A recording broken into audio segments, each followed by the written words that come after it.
Some people currently think that silence can mean consent, or that anything other than a verbal no is consent, and that consent is permanent. It is not. It can be revoked and changed at any time.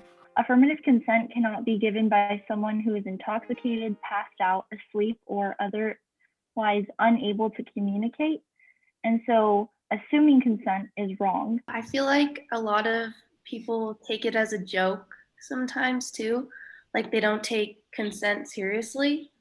And then that's why they don't ask. You know, they feel like it'll like ruin the mood. I've been at like public and charter schools in New Mexico my whole life, and I've probably had maybe an hour, if it was a full hour, of like a little PowerPoint slide presentation about consent. That's it. When I was learning consent at Girls Inc., I learned that I had space, I had personal boundaries.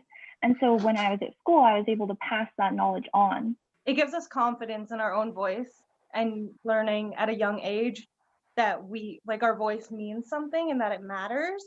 Mm-hmm. And so that if we say no, it's no, and that's it.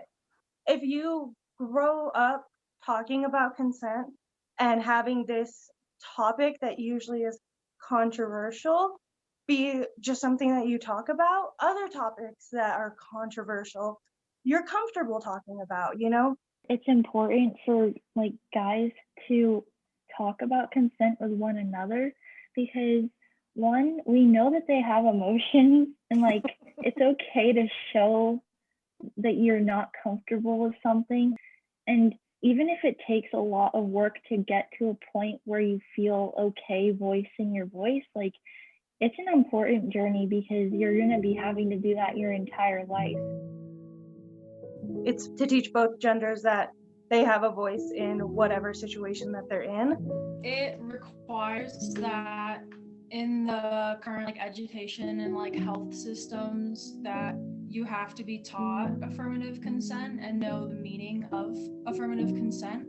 It has to be specific. The amnesty clause is important because if you're reporting sexual assault, then you won't get in trouble for something else like underage drinking.